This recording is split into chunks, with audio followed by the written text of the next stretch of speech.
Hello, Friday ഫ്ലെയിമിലേക്ക് എല്ലാവർക്കും സ്വാഗതം. ഇന്ന് ഞാനിവിടെ ഉണ്ടാക്കാൻ പോകുന്നത് ഒരു ചിക്കൻ കറിയാണ്. അതിനായിട്ട് എടുത്തിരിക്കുന്നത് 1 കിലോ ചിക്കൻ, 3 സവാള, 1 തക്കാളി, 5 ഗ്രീൻ ചില്ലി, ജിഞ്ചറും ഗാർലിക്കും കൂടെ ചതച്ചത്, കുറച്ച് കറിവേപ്പില. ഇനി അതിലേക്ക് ആവശ്യമായ മസാലകൾ എടുക്കാം.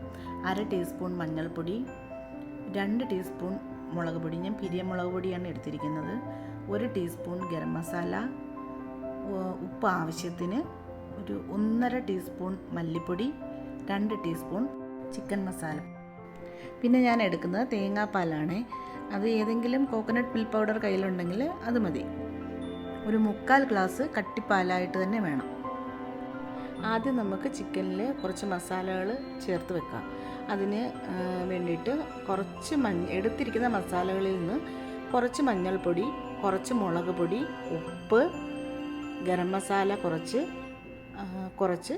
ചിക്കൻ മസാല, ഇത്രയും കൂടി ചേർത്ത് നന്നായിട്ട് മിക്സ് ചെയ്ത് മാറ്റി വെക്കണം.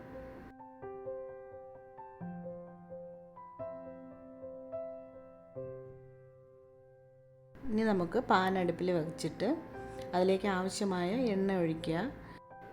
അതിലേക്ക് നമ്മൾ സാധാരണ കടുക് വറവിന് ആവശ്യമായ സാധനങ്ങൾ, കടുക്, പിന്നെ ഞാൻ ഒരു 1/4 ടീസ്പൂൺ ഉലുവ ഇതിലേക്ക് സാധാരണ ചേർക്കാറുണ്ട്.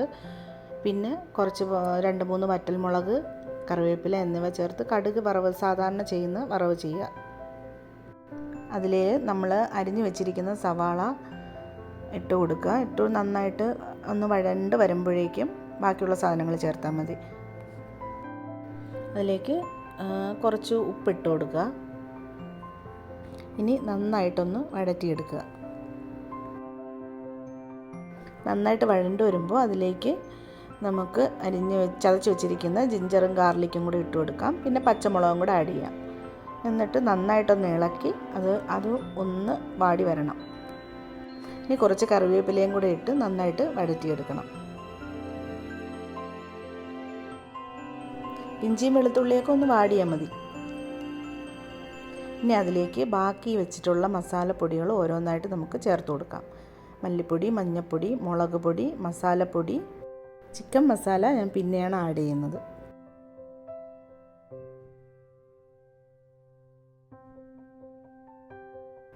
നന്നായിട്ട് ഇളക്കി യോജിപ്പിച്ചതിന് ശേഷം നമുക്ക് അരിഞ്ഞു വെച്ചിരിക്കുന്ന തക്കാളി കഷ്ണങ്ങൾ ഇട്ട് കൊടുക്കാം. തക്കാളി കഷ്ണങ്ങൾ നന്നായിട്ട് വഴറ്റിയെടുക്കണം. അത് ഉടഞ്ഞ് നല്ല പേസ്റ്റ് പോലെ ആവുന്ന പരുവത്തിലേക്ക് വഴറ്റിയെടുക്കണം. ഡ്രൈ ആയി പോകുമെന്ന് തോന്നുവാണെങ്കിൽ കുറച്ച് വെള്ളം കൂടി ഒഴിച്ചിട്ട് നമുക്കത് തക്കാളി നന്നായിട്ട് വഴറ്റിയെടുക്കാം.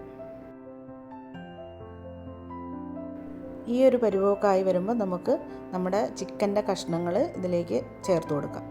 ചേർത്ത് നന്നായിട്ട് ഇളക്കി ശേഷം ചിക്കൻ മസാല ബാക്കി ഇരിക്കുന്നത് കൂടി ഇതിനകത്ത് ചേർത്ത് നന്നായിട്ട് ഇളക്കണം.